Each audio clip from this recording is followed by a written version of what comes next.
draft of Cyber Security Act 2023, replacing Digital Security Act. New Way City omits jail term, adding a provision of fines amounting up to Dhaka 25 lakh. Dozens of programs taken to celebrate 93rd birth anniversary of Bongo Mother Sheikh Hasina tomorrow.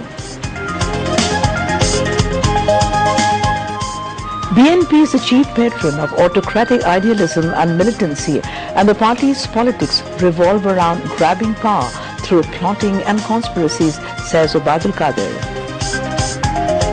High-level Awami League delegation hold meeting with President and General Secretary of Bharatiya Janata Party in New Delhi and discuss bilateral issues.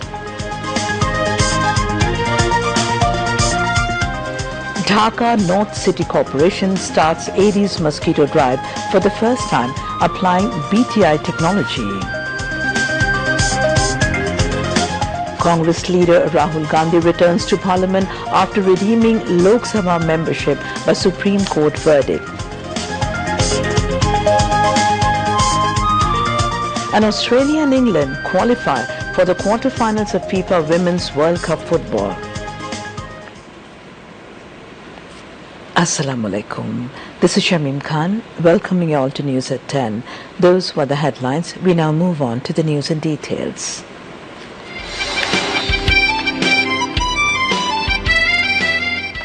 এই বাংলার মাটির থেকে দুর্নীতিবাদ, এই ঘুষখোর, এই মুনাফাখোরি, এই চুয়াচারদের নির্মূল করতে হবে। আমিও প্রতিজ্ঞা নিয়েছি, তোমরাও প্রতিজ্ঞা নাও, বাংলার জনগণও প্রতিজ্ঞা গ্রহণ করো। The Cabinet approved in principle the draft of Cyber Security Act 2023 instead of Digital Security Act. In the new law, the provision of imprisonment for disseminating and publishing defamatory information through digital media has been abolished, and the maximum punishment is 25 lakh Dhaka fine. The approval was given at a cabinet meeting held with Prime Minister Sheikh Hasina and the chair at the Prime Minister's office today. The cabinet also approved a proposal to declare December 12 as Smart Bangladesh Day instead of Digital Bangladesh Day. Besides, the cabinet gave in principle approval to the drafts of Bangladesh Allied Health Education Board Act 2023, the Foreign Employment and Migrants Act 2023 and the Antiquities Act 2023. After the meeting, Law Minister Anisul Haq and Cabinet Secretary Mohammad Mahbub Hussain briefed the media about the new law. Law Minister Anisul Haq said the non-bailable sections of Digital Security Act have been made bailable under Cyber Security Act. Replying to reporters' questions, the Law Minister said the cases filed earlier under Digital Security Act will continue. However, the cases will be tried under the new Cyber Security Law. Cabinet Secretary Mohammad Mahbub Hussain said the Digital Security Law is being changed to Cyber Security Law due to the need of the time.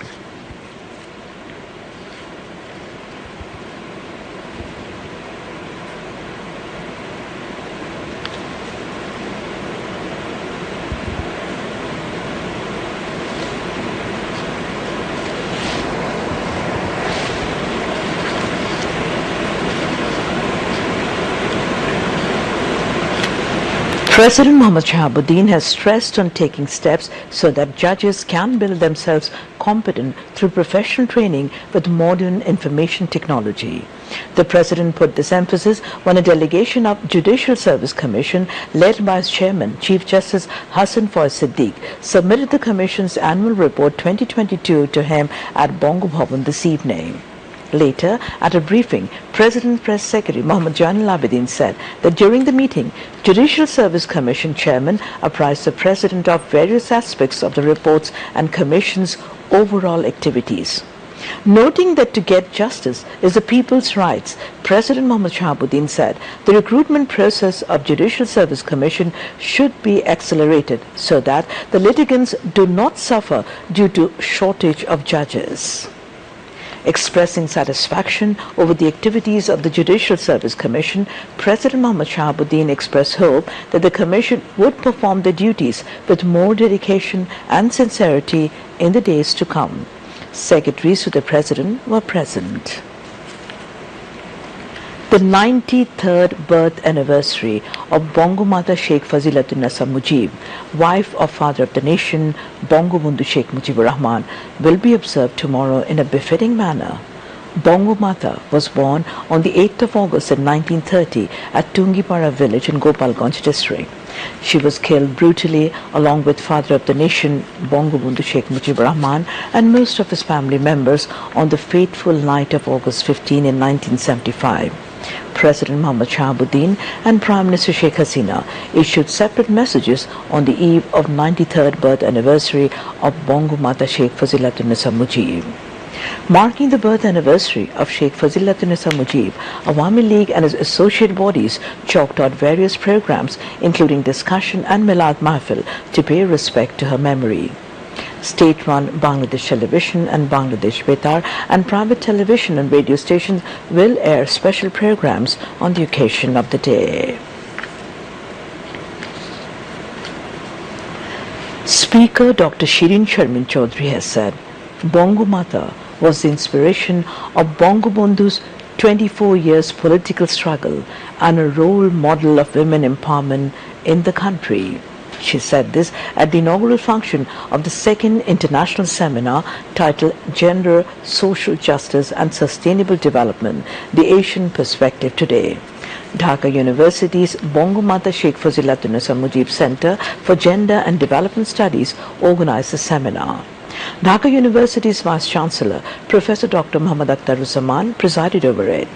The function was also addressed by National Human Rights Commission Chairman Dr. Kamaluddin Ahmed, Dhaka University's Social Science Faculty Dean Professor Dr. Zia Rahman, and Director of Bangomata Sheikh Fazilatunessa Mujib Center for Gender and Development Studies Professor Dr. Tania Haq.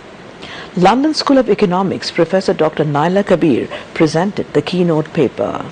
Speaker Dr. Shirin Sherman said, gender equality, social justice and sustainable development are interlinked. In order to ensure comprehensive development in the country, gender equality has to be ensured. Dr. Shirin Sherman said, Prime Minister Sheikh Hasina has undertaken different initiatives to empower women economically and politically to ensure inclusive development. Marking the 93rd birth anniversary of Bangomata Begum Fazilatunessa Mujib tomorrow, Women and Children Affairs Ministry will award 4 persons and a sports team. In addition, financial assistance and sewing machines will be given to some women. State Minister of Women and Children Affairs Fazilatunessa Indira said this at a press conference at the Secretariat today. Prime Minister Sheikh Hasina will hand over Bangomata Begum Fazilatunessa Mujib Award at the Usmani Memorial Hall in the capital. The recipients are Advocate Sahara Khatun, Onima Mukti Gomez, Nasima Jahan Baby, Dr. Shijuti Shaha and Bangladesh Women Football Team.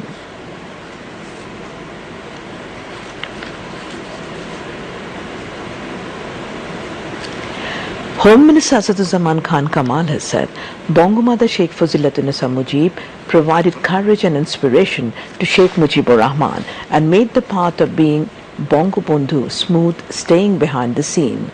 The Home Minister said this while inaugurating logo and website of the film Bangabandhu Renu at the National Museum in the capital today. President of Hashumonir Patshala, Marufa Akhtar Poppy, chaired the function, while former Member of Parliament Professor Abdul Mannan, former Vice-Chancellor of Dhaka University Professor A.A.M.S. Arifin Siddiq, and prominent painter and valiant freedom fighter Shahabuddin Ahmed spoke on the occasion. The speaker said the film Bangabandhu Renu would help the next generation to know the true history of the country's liberation war. The film Bangabandhu Renu is being made with grants of the government. Awami League General Secretary Ubaidul Qadir has denounced and protested claims of BNP Secretary General Mirza Fakhrul Islam Alamgir that the government is using law enforcement agencies to suppress dissents.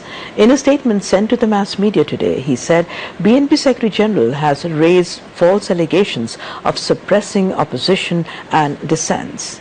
Ubaidul Qadir said that BNP has been enjoying freedom of political programs, including holding of rallies and processions, despite that it spreads falsehood, propaganda and hatred against the government. In the statement, he also said, BNP, which is a patron of terrorism, militancy and extremism, is always scared of democracy. Politics of BNP is to grab state power by any means, he added. Obaidul Qadir also said that Mirza Fakhrul and others are now talking deliriously after being failed in movements. Leaders of BNP have lost expectations as they failed to get expected response from foreigners, the Awami League General Secretary added. A high-level delegation of Bangladesh Awami League now visiting India held separate meetings with Bharatiya Janata Party BJP President Jagat Prakash Nadda and General Secretary Vinod Tore today. Led by Awami League Presidium member, Agriculture Minister Dr. Abdul Razak, delegation include Awami League Joint General Secretary, Information and Broadcasting Minister Dr. Hassan Mahmood, Organizing Secretary Shujit Roy Nondi, Central Working Committee member Marina Jahan Kovita and lawmaker Aroma Datta. At first, the Awami League delegation held the meeting with BJP President Jagat Prakash Nadda at his residence. Later, the delegation of Awami League held a meeting with BJP's General Secretary Vinod Tore at the party headquarters. During the two meetings held in a cordial atmosphere, various bilateral and multilateral issues including regional cooperation, counter-militancy and political stability were discussed with special importance. In the evening, Awami League delegation met Indian Foreign Minister S. Jay Shankar at his Parliament office.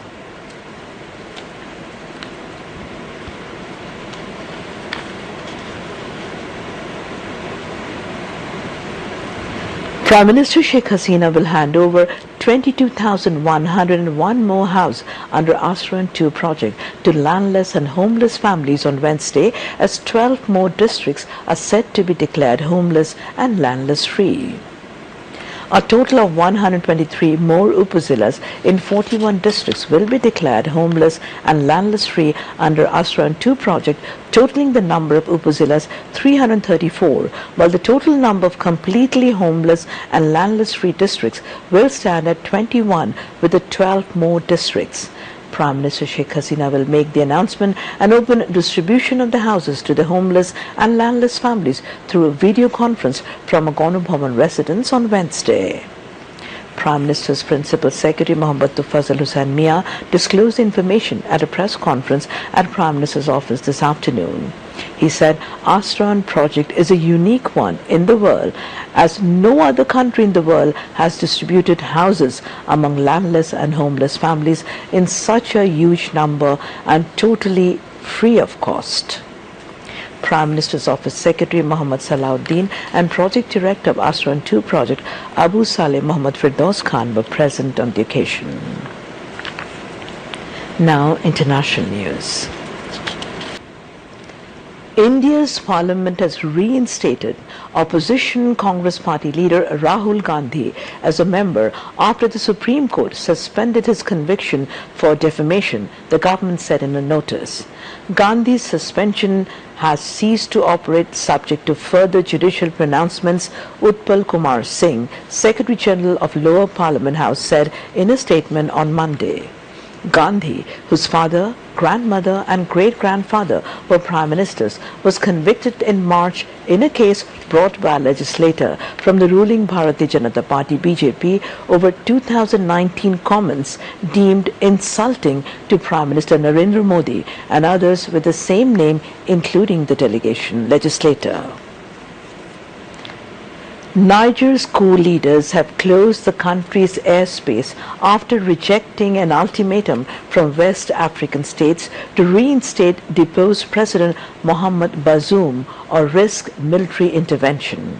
The move announced late on Sunday came as tens of thousands of coup supporters gathered at a stadium in Niger's capital, Niamey, to cheer on the generals who seized power or the National Council for the Safeguard of the Homeland CNSP. Amadou Abdurrahman, a spokesman for the CNSP, cited the threat of military intervention from the Economic Community of West African States for the airspace closure. In a statement read out on national television, Abdurrahman said there had been a pre-deployment of forces in 2 Central African countries in preparation for intervention, but did not give details. Niger's armed forces and all their defense and security forces, backed by the unfailing support of people, are ready to defend the integrity of our territory, he added. More than 3,000 U.S. military personnel arrived in the Red Sea aboard 2 warships as part of increased deployments after tanker seizures by Iran. The U.S. military says Iran has either seized or attempted to take control of nearly 20 internationally flagged ships in the region over the past 2 years. The maritime services in Iran said one of the 2 tankers, the Bahamian-flagged Richmond Voyager, had collided with an Iranian vessel, seriously injuring 5 crew members. Manila has summoned Beijing's ambassador a day after Chinese coast guards blocked and used water cannon on Philippine vessels in the disputed South China Sea, according to President Ferdinand Marcos Jr. The Philippines on Saturday accused China's Coast Guard of using water cannon to block its vessels carrying food, water, fuel and other supplies for its military personnel stationed at 2nd Thomas Shoal in the Spratly Islands. Manila condemned the actions as illegal, excessive and dangerous. U.S. allies including Australia, Japan and Germany joined in a united front with Washington and Manila and called the Chinese actions dangerous and destabilizing. The United States deployed 4 Navy warships after Russian and Chinese naval forces conducted joint patrols near the Alaskan coast. At least 11 Russian and Chinese ships went close to the Aleutian Islands in the northern U.S. state of Alaska, media reports said, adding that the ships never entered U.S. territorial waters and left. They were shadowed by 4 U.S. destroyers and P-8 Poseidon aircraft. It is a historical first. Brent Sadler, a senior research fellow at the Heritage Foundation and retired Navy captain, told the U.S.-based publication. Given the context of the war in Ukraine and tensions around Taiwan, this move is highly provocative, he added. At least 1 person was killed in Kherson and 2 others in Kharkiv as Russian attacks ramp up, Ukrainian officials said. Russia's air defense system downed a drone in the Kaluga region close to Moscow, the governor of the region said. In his nightly video address, Ukrainian President Volodymyr Zelensky said U.S. and German air defense systems are producing significant results despite waves of Russian airstrikes. Meanwhile, Russia has released 22 Ukrainian soldiers in the latest prisoner exchange between the 2 countries, a senior Ukrainian official said.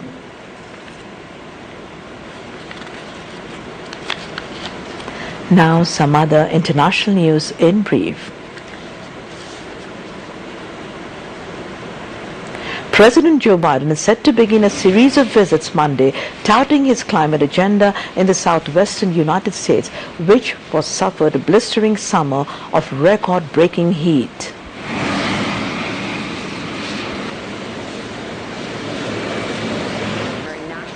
Donald Trump said Sunday he will petition a U.S. court to have the judge in his criminal trial recused, arguing the person overseeing the jury deciding the ex-president's fate will not give him a fair shake.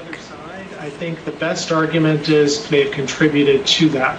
And I think there's 2 fundamental differences. One is an Israeli missile attack near Syria's capital Damascus has killed at least 4 Syrian soldiers and wounded 4 others.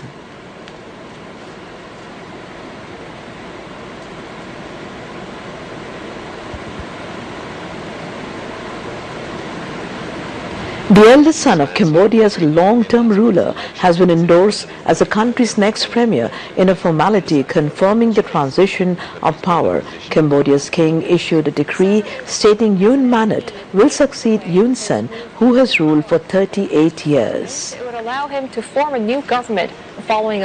Incoming government is also expected taking up the posts vacated by their fathers. Vincent said, handing the baton over to his son is California that say that they've now Scientists in the United States have achieved net energy gain in a fusion reaction for the second time since December in efforts to find a clean source of energy, according to the Lawrence Livermore National Laboratory. Scientific believed to be enough to run a kettle a few times. And at that time, the U.S. Department of Energy said it was a major scientific breakthrough and that it would pave the way. The dengue situation in the country is worsening day by day. A press release of the Director General of Health Services said 14 more dengue patients died in the last 24 hours. Of them, 10 were in Dhaka and 4 were outside Dhaka. 2,751 dengue patients were admitted to different hospitals across the country during the last 24 hours. Among them, 1,119 dengue patients were hospitalized in Dhaka city and 1,632 patients outside Dhaka.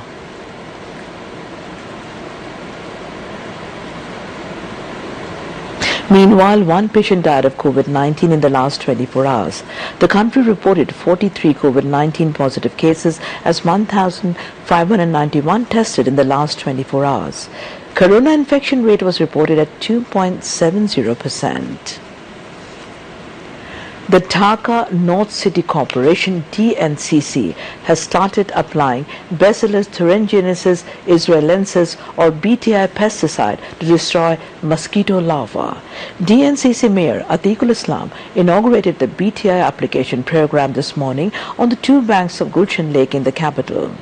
While inaugurating, Mayor Atiqul Islam said BTI will be applied at 10 places under DNCC in phases. He also described to journalists the using method and effectiveness of BTI to destroy dengue larvae. Calling upon the city dwellers to become active to prevent dengue, Mayor Atiqul Islam said everybody should play an effective role to face the dengue menace. The insecticide BTI had been imported from Singapore. DNCC said BTI to destroy the mosquito breeding grounds. This has been proven effective in many countries. Now, weather. Met Office said squally weather may affect the maritime ports, North Bay and adjoining coastal areas of Bangladesh due to strong monsoon. Maritime ports of Chattogram, Cox's Bazar, Mongla and Paira have been advised to hoist local caution signal number 3. Repeat, signal number 3. All fishing boats and trawlers over North Bay have been advised to remain close to the coast and proceed with caution till further notice. Meanwhile, Met Office in its weather forecast till 6 p.m. tomorrow said light to moderate rain or thunder showers accompanied by temporary gusty or squally wind is likely to occur at most places over Rangpur, Rajshahi, Dhaka, Mymensingh, Khulna, Judicial, Chattogram and Sylhet divisions. Besides, moderately heavy to very heavy falls is likely to occur at places over the country. Day and night temperature may remain nearly unchanged over the country, said the Met Office. Now, news on sports.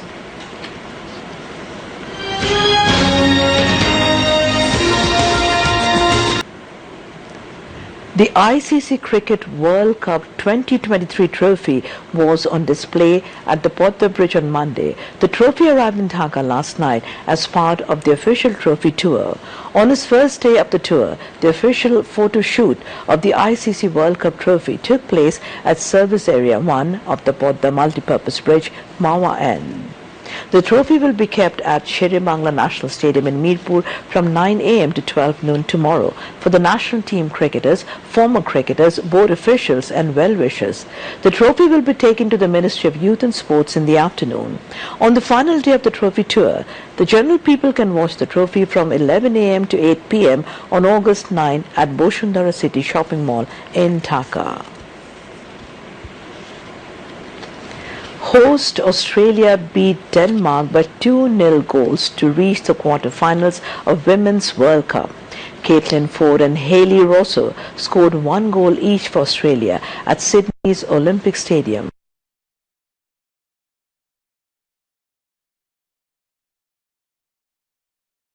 The World Cup. The stipulated 90 minutes and extra 30 minutes of the match ended goalless.